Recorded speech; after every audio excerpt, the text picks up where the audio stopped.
मैं बता दूं आपको, हमारे साथ में ये तमाम जो 3 लोग नज़र आ रहे हैं, बीच में देख सकते हैं जो खड़े हुए हैं, भगवान सिंह जी हैं जो राजस्थान से आते हैं, पूर्व सैनिक भी हैं और राजनीतिक विश्लेषक भी हैं। मैं और साथ में बता दूं गुलशेर जी हैं जो बीजेपी समर्थक हैं, और मेरे साथ में कुलदीप यादव हैं जो कांग्रेस के प्रवक्ता हैं, युवा प्रवक्ता हैं।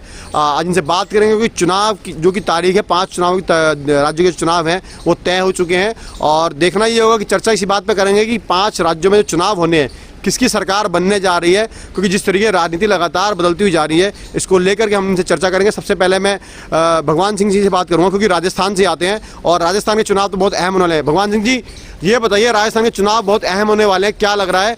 अशोक गहलोत यानी कांग्रेस सरकार बनेगी, रिवाज बदलेगा, या बीजेपी सरकार आएगी? सर देखो, अहम कुछ नहीं होने वाला है, और अहम कौन बना देता है? हर साल में 5 साल में विधानसभा का चुनाव होता है, और ये चुनावी प्रक्रिया है, उसको आप अहम कहां से अहम हो गया? भगवान सिंह जी, जिस तरीके से राजनीति का दौर बदलता हुआ जा रहा है, सारी पार्टियां अपनी ताकत झोंक रही है। सर, आप राजनीति का दौर बदलने की बात मत कहिए, स्पष्ट कहिए कि देश की जो चुनावी प्रक्रिया में भ्रष्टाचार का बहुत बड़ा बोलबाला हो चुका है, साफ तरीके से कहा करो। अरे हम तो निर्वाचन आयोग के कहने पे, और निर्वाचन आयोग हमारे से तो रिक्वेस्ट करके ये कहता है कि मतदान करो। अरे हम तो 73 साल से मतदान कर रहे हैं। अब के एनडीए और इंडिया की जो गठबंधन है, हमसे मतदान के एवज में क्या 5 साल के लिए श्रमदान करेंगे क्या? तब एक नई चीज उभर के आती है, एक नई चीज बनती है। देखिए, आप राजस्थान से आते हैं, राजस्थान की धरती से आते हैं, पूर्व सैनिक भी रहे हैं, देश के लिए योगदान भी दिया है आपने। मैं बात करूं तो क्योंकि चुनावों की मैं इसलिए बात कर रहा हूं कि चुनाव है और अहम चुनाव, उसके बाद फिर लोकसभा के चुनाव होने हैं, और जिस तरीके की रसाकसी राजस्थान में चल रही है बीजेपी और कांग्रेस के बीच में, उस पर रोशनी डालने के लिए कहूँगा मैं आपसे। अरे तो मैं उसी चीज पे कह रहा हूँ कि इस देश के अंदर प्रजातंत्र से चुनी हुई सरकार है, और हमको तो उस सरकार को चुनने के लिए मत का दान के लिए कह रहा है चुनाव आयोग। और ये देश, क्या वो जिन लोगों को चुना है उनका भी सेवा भाव कह लो या श्रमदान, क्या वो 5 साल के लिए इस देश के लिए या लोकतंत्र को मजबूत करने के लिए श्रमदान करेंगे? तो एक अलग चीजें होती है, देश के अच्छे के लिए होती है, लोकतंत्र को मजबूत करने के लिए अच्छे होती है। करेंगे क्या? क्या लग रहा है राजनीतिक पार्टियां देश को मजबूत नहीं कर रही हैं? अरे कर रही होती तो ये चीजें आ रही होती।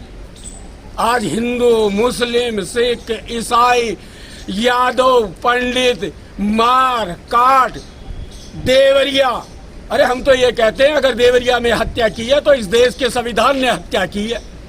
जी बिल्कुल, मैं इसी बात पे जो आपने धर्म की बात करी इसको लेकर के आऊँगा। सरकारें, गुलशेर जी, आप तो बीजेपी से आते हैं, और बीजेपी को तो अगर बात करें तो मुस्लिम विरोधी बता दिया जाता है, क्या कहना चाहेंगे? देखिए पत्रकार साहब महोदय, चुनाव का टाइम है, ये हिंदू मुस्लिम कांग्रेस पूरे अपना हथकंडा, पूरे अपनी ताकत लगा रही है। सिर्फ हिंदू मुस्लिम का काम कौन कर रही है? कांग्रेस कर रही है। नरेंद्र मोदी जी गरीब की आवाज को उठा रहे, मजलूम की आवाज को उठा रहे, किसान की आवाज को उठा रहे, एक व्यापारी की आवाज को उठाया जा रहा। एक 9 साल में हमने वो काम करके दिखाया जो 75 साल में इन लोगों ने नहीं किया है। ये भारत की जनता को सोचना है, हमें 2024 में वोट कहाँ देना है। अगर देश का विकास करना है, क्या भारत का विकास करना है, क्या गरीब मजलूम का विकास करना है, तो नरेंद्र मोदी जी को वोट देकर 2024 में सिर्फ संसद के अंदर भेजने का काम करो। आप देखिए पत्रकार साहब महोदय, 75 साल में क्या किया कांग्रेस ने? सिर्फ गरीबों का खून चूसने का काम क्या है, किसान का खून चूसने का काम क्या है, देश के अंदर भ्रष्टाचार करें, सारे माफियाओं को बड़े देश के लिए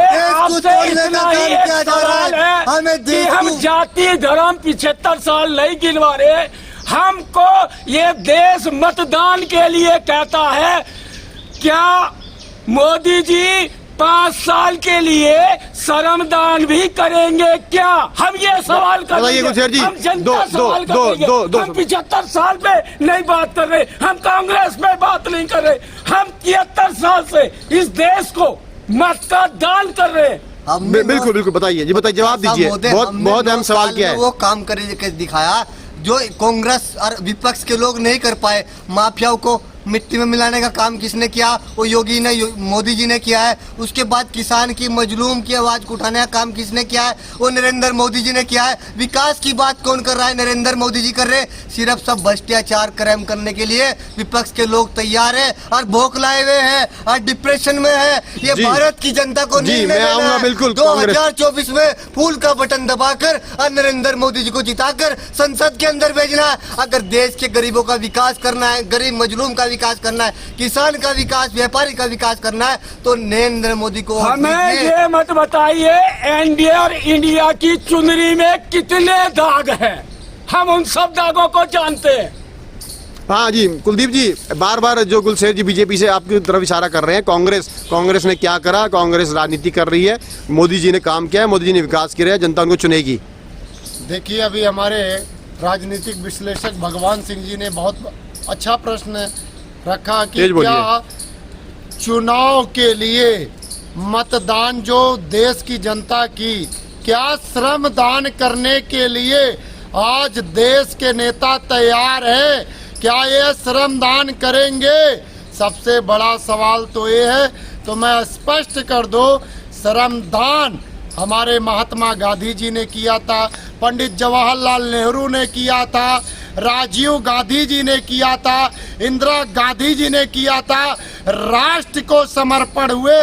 लेकिन आज हमारे बीजेपी इस देश के अंदर, के जो हमारे प्रवक्ता आज तक है वो बता श्रमदान रहे करने हैं का कि कहीं पे भी मोदी किसी जी भी पार्टी, गरीबों के लिए पॉलिटिक्स कार्य के कर रहे किसी भी नेता हैं। का भगवान जी नहीं है। सुनना सीख लीजिए। सुनना क्या? आपने श्रमदान की बात बता दी। श्रमदान कोई नेता ने किया। बीजेपी के प्रवक्ता जी बताइए, वो तो दरकिनार कर रहे हैं। नहीं कुलदीप, वो तो दरकिनार कर रहे हैं। आप बताइए कुलदीप जी। बीजेपी के प्रवक्ता कह रहे हैं तो गरीबों के लिए काम कर रहे हैं, किसानों के लिए काम कर वो तो दरकिनार कर रहे हैं। आप बताइए कुलदीप जी। बीजेपी के प्रवक्ता कह रहे हैं तो गरीबों के लिए काम कर रहे हैं, किसानों के लिए काम कर रहे हैं। और 2024 में फिर मोदी क्यों ले आओ?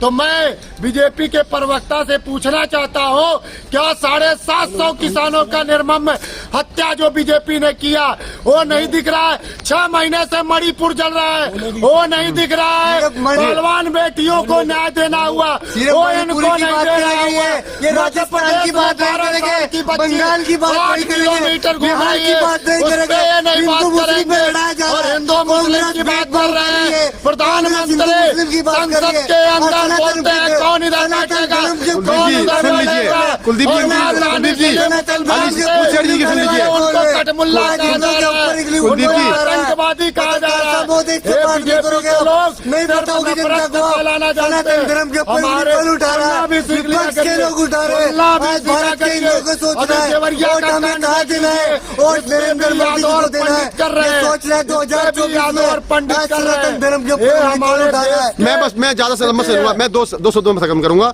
बहस बढ़ती चली जाएगी। कुलदीप जी ये बताइए, 24 के चुनाव है, 5 राज्यों चुनाव है, क्या सरकार बनाने जा रहे हैं आप लोग?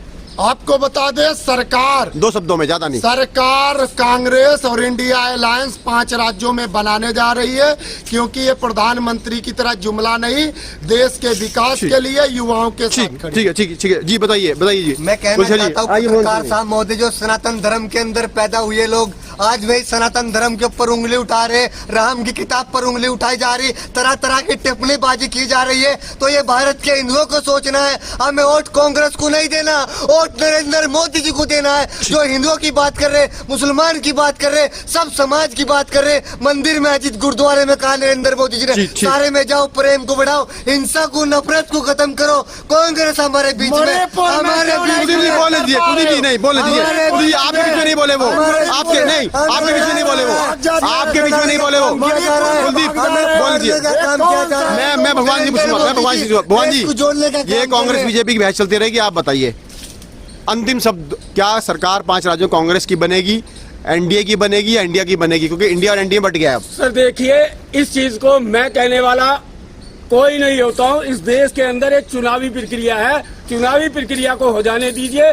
चुनावी प्रक्रिया संभावना की जा सकती है कि निष्पक्ष चुनाव कराएंगे, लेकिन इन 5 राज्यों के आते ही चुनाव आयोग को यह कह देना कि कोई भी क्रिमिनल एक्टिविटीज वाला उम्मीदवार नहीं होगा। क्या इन 5 राज्यों में जो इलेक्शन हो रहा है इसी के लिए है, या ये इस प्रक्रिया को अगले चुनावों में भी बढ़ाएंगे? जी बिल्कुल। तो ये चीजें हैं और जब चुनाव हो जाएगा, लोगों को मत मिल जाएगा, काउंटिंग हो जाएगी, तब पता चल पाएगा इस देश की लोकतांत्रिक की प्रक्रिया तो यही है। और मैं कैसे कह दूं कि बीजेपी की सरकार आ जाएगी या कांग्रेस की सरकार आ जाएगी। और जो कहते हैं वो इस देश की लोकतांत्रिक व्यवस्था की हत्या करने की बात कहते हैं। जी ठीक है, धन्यवाद आप सभी लोगों का।